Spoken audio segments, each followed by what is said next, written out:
Welcome to Savvy Offer Hub, a podcast created to help you to scale your business with digital products, step by step in a way that works for you.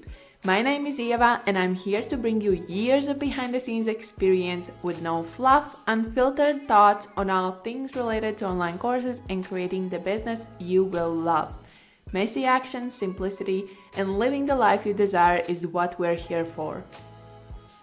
When I just got into online course creation, one of the biggest roadblocks to actually selling and creating profitable courses was the simple fact that I hated showing up on video content. And that is something that actually many aspiring course creators are struggling with, because technically you love that idea of having a course, you love the idea of scaling your offer, and you have a lot of information to share, you're excited to create the product itself, but when it comes to video making, that's a bit of a different discussion. So if you're finding yourself in that position as well, and video creation is something that you could stay as far from as possible if you could, then this episode definitely will be for you. I have to say, my very first videos, I know people paid for that content and I'm grateful that I had the opportunity to actually see that even without the most high-end setup and even without that confidence in front of the camera, I was able to at least deliver the value. But now when I look back at my very first videos and the first courses that I sold with me speaking in front of the camera, so-called talking head, when I look at these videos, I don't even look at them, to be fair. I just think about them. I remember them so clearly. So there was a time when I was recording my course, and I remember that first of all, I usually did it without much of a script or anything. So I did have the script, but it wasn't in front of me per se. I knew the bullet points that I want to talk about, but I never was reading it from anywhere. I just had it for a reference somewhere nearby. And as I was recording these talking head videos specifically, I had all of the setup and everything, and I was excited to get started. I always made sure that I feel good, I look good, I feel confident as they come, and I'm excited to get in the process, right? And as I was sitting in front of the camera, well, one of the main problems is that the fact that I was working without the script just creates a lot more overwhelm. I actually have to always intentionally have those bullet points, have the curriculum in my mind to actually make sure that I deliver all of the value, right? So that alone would be a no from me. But that was the way I felt like I need to create the content. I have to be confident in front of the camera. I have to deliver the value without really any reference materials. There are so many different rules that I basically just created for myself, and nobody told me I have to do it this way, right? I just thought that this is how I can do it in the most professional way. This is how I can show up in best looking way. And honestly, it couldn't be further from the truth, because with the fact that I didn't have the script, I didn't have anything in front of me like a teleprompter, I was literally just always struggling to first of all stay on point, remember what I have to say, plus the fact that I was so incredibly uncomfortable in front of the camera. You can only imagine what came out of that.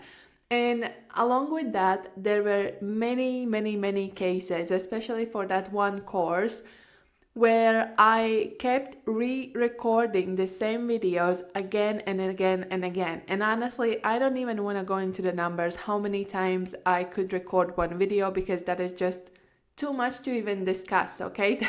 That is not an okay sample to set. But I was obsessed with making the best possible variation, and obviously the more I tried, the more I sat down in front of the camera, the more I talked about specific lessons, the easier all of that came to me. But ultimately, I wasted a ton of time, and at the end of the day, that material wasn't really all that great either. The content itself, yes, I was delivering the value, I was bringing, the point into all of that. It's not like I was just blabbing all over the place. But the material itself, like the quality of it, it definitely wasn't there. So if you are currently thinking, how will you ever record videos, especially if you are uncomfortable recording, if you're not really doing it all that often, you maybe don't really have any recording experience, even when it comes to social media, maybe you're not showing up because you feel uncomfortable. First of all, know that it's absolutely normal, and most of us have been there. Most of the creators now that you see and hear, they have been in the place where they are sitting on the other side of the camera, unable to say anything. And this is so common. And yes, there are creators who also very openly talk about it, but many people just don't really talk about it that much. But I have also seen myself, as I have been in this business for years, I have seen some people growing from that phase of just barely showing up and overthinking everything they're saying to getting to the point of comfort. So one thing I want to say before we go into some more practical tips is that whatever it is, whatever is the situation that you are in right now, and you feel like, no, okay, you got over it, I will never get over it. Believe me, I was once there. I literally felt like I will never be able to live up to any quality standards just because every time I sit in front of the camera, I have no clue what I'm about to do. Like, how am I supposed to record videos? Not even talking about recording any promotional materials. All of that just wasted so much of my time and gave so much added stress. And I absolutely understand if you're in the position where you think you're not gonna do it just because it's too much. Now, besides the fact that many of us have been there, and yes, practice does make perfect, and there are a lot of growing pains in the process, and there's going to be a lot of potentially content that you create, and you just are unable to ever look back like I am with my first videos. You just don't really want to go back there at all. It's normal and it's perfectly fine. But one other thing I want to mention is that, and I know that it's something you hear a lot, and it's hard to believe until you start to live into that reality where you realize it's actually true. You are the only person judging yourself to the level that you're judging yourself in. Nobody else is overthinking your videos and the way you're showing up as much as you do. In one sample that I myself actually recognize quite a lot in my day-to-day life is for example with podcasts. I love to listen to new podcasts. I love to search for new creators, new topics. I also listen to some random episodes without really knowing who is on the other side and who is the person. And obviously the quality of the recording depends on the person, right? Sometimes it's about the microphone, sometimes they have more sound in the background, sometimes it's quieter, sometimes it's on the opposite side very loud. And as you go into new podcast episode, especially if you are not familiar with the creator, at first, if the sound is off, and I don't mean off like it's bad, but it's something different than you're used to, your instant reaction is like, oh, what is happening? Why is this like that? And then you listen for 30 seconds and you're used to it. And it's the same thing with the video content. If somebody looks at a video content and at first, for example, the light is not right, or the sound or something is a bit off, or for example, there is something in the background that might feel distracting, but in a minute, it's just a normal thing, and you kind of ease into the content. And if somebody is watching your content for the value, which is the case when it comes to courses, obviously, they will not care what is the exact setup. Sure, just from the side of creating the best possible content, you will want to create the environment, the video, the light, the sound. You will want to make sure that all of that is top notch. But we're going to go into variations, how you can actually create good content as well without overthinking all of that in a minute. So remember that it's just you overthinking, it's just you looking at all the smallest details. And this also reminds me of another time when I was recording videos, again for the course, and I didn't have good light in the house. I actually had rather dark home, and I wanted to make sure that I'm as close to the light as possible. So I was sitting in front of the window. And basically everything behind me was dark, so the overall setup of the video wasn't that great. But the worst part is that there was a tissue somewhere behind me. There was a tissue like laying on a couch, and I never noticed it. Only after I recorded like 10 videos, I was like, well, you can see that white tissue in that dark background, like all of the lights are shining on it. It was horrible. And ultimately, I know that if somebody would have noticed, it doesn't make a difference, right? It doesn't actually make a difference to the value that I'm delivering. And even like the overall look of the video, it wasn't bad. It was perfectly fine. It was one small detail. But I was so obsessed with that detail that I re-recorded all of the videos. And this also leads me to a quick reminder: whatever it is that you're creating, whatever it is that you're recording, always do a test recording first. Make sure to evaluate it fully, listen, watch, make sure that everything is working. Can't even talk about how many times I have recorded videos without the microphone plugged in. So you just want to make sure that everything is actually happening before you dive into the process of batch creating the content. And now to the actual thing I wanted to discuss in this episode, and those are alternatives. What it is that you can do if sitting in front of camera is not your jam. So the obvious answer, like the simplest go-to, is slide content. This will not always be relevant. So for example, if you're like a yoga teacher or you're showing some real life action of doing something, obviously you do not need slide content per se. But in most cases, if it's a matter of you talking in front of the camera and delivering the value, the slide content is the one to go for. It's not only a lot easier for you, as you can just easily create the slides and do a voiceover, but it can also be a lot better user experience for your students because they can read the text along with hearing it. So this can be an actual bonus. And many course creators feel like they have to be in front of the camera for it to count, while at the same time, some of the most highest profit courses I have worked on have slide content as the main content in there. And if you are considering creating slide content, which is something I fully support and definitely suggest exploring, I would also suggest you to do like one introduction video where it's just you in front of the camera, and it doesn't have to be like highly professional and like very stiff. No, you can even do it like just a video content that you would record for like Instagram. You can just show up and introduce yourself, say hi to your audience. So if they don't see you anywhere else after that, they can know who you are, how you look like. You know, they can connect that face with their voice. And it's also something that will improve their user experience because they will be able to know who's actually talking with them, especially if they might not be as familiar with you just yet. But when it comes to slide content, there are also several different variations how this can be done and how you can make sure that you do it in the most convenient way for you. So the first option is to create the slides and then go through all of the slides and record the voiceover. This is kind of like the main go-to because the overall flow of the process will be easier.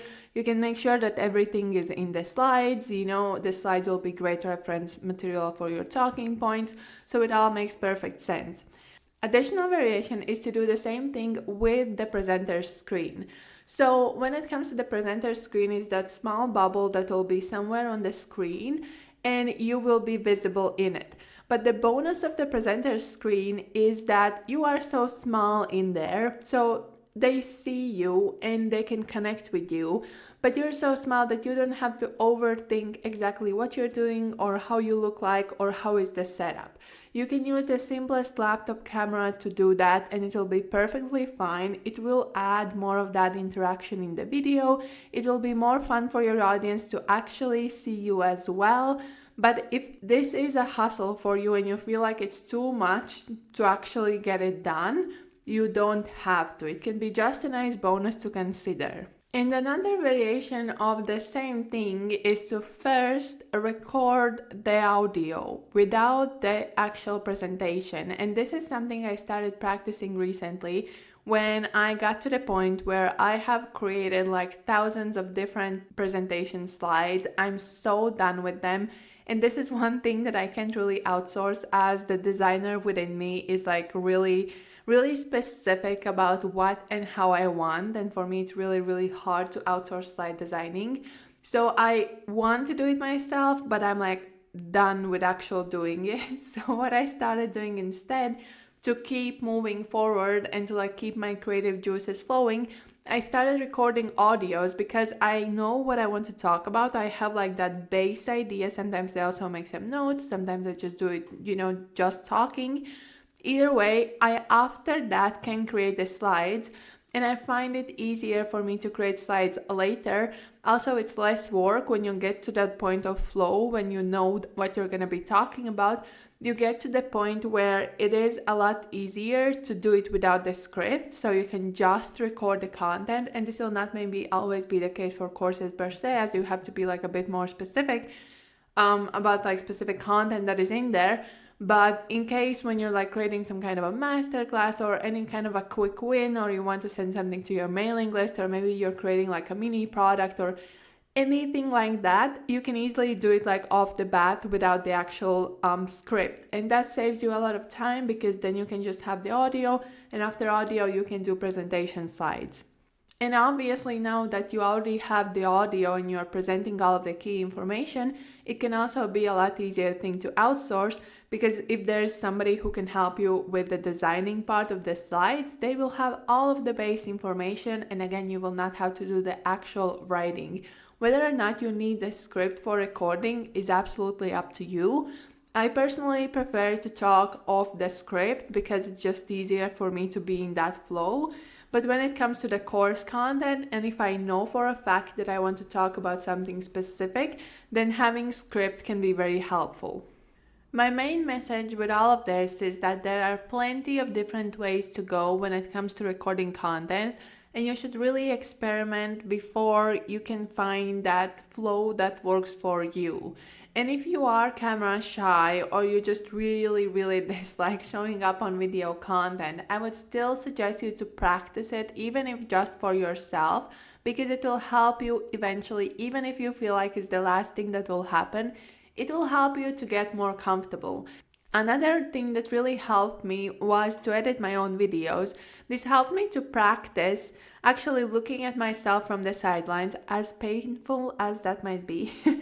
Looking at myself from the sidelines and actually hearing and seeing what are the things in the videos that I do that can be a bit annoying, and if I just be more mindful about them and actually avoid doing them, it will be a lot easier for me to record, it will be a lot easier for me to edit, and so on. There are plenty of different free editing apps. You don't have to use any like professional tools. You don't have to like present this content anywhere either.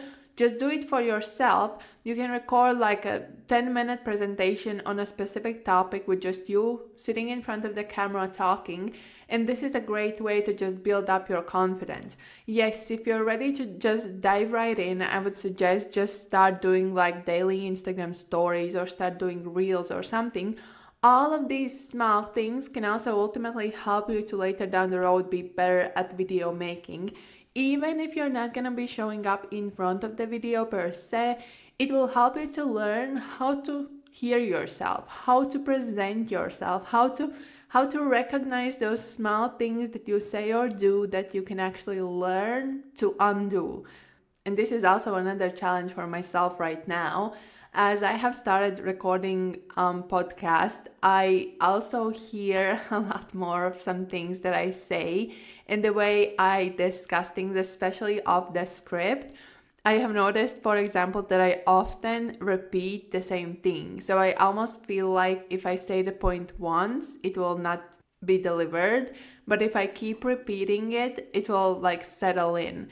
And there is some truth to that, but originally when it comes to actual podcast content, I feel like it's a bit annoying that I just waste so much time referencing the same thing over and over again. Another thing, especially now as I'm recording podcasts, I have noticed that I often say many people. And honestly, I haven't figured out just yet what can replace that. Because I often want to just describe, some more common experiences. And I always think like I could be like more specific, maybe say many creators or a lot of creators or a lot of business owners, but I just end up going to many people option. And that for myself, it's slightly annoying. But somebody who is actually listening to my podcast and maybe not really re-listening the same content over and over again, you might not really notice that. But for me, it helps me to improve my own content. Now, if you're actually ready to start experimenting and you also want to get some feedback along the way, make sure to join us in the Savvy Offer Hub membership. Inside the membership, you will not only find plenty of helpful guides that will help you to plan, create, and scale your online offers, but you will also have access to our one-on-one Friday chats where you can get additional support and feedback specifically personalized for you. I hope this episode was helpful for you and you are inspired to take those first steps in the video making if you haven't already just yet. If you have any feedback, I'm always open to that. You will find links to connect with me in the description. And if you have any suggestions for the topics you would like to hear more about, I'd also love to hear about that. Thank you for being here with me today, and I hope to see you in the next episode.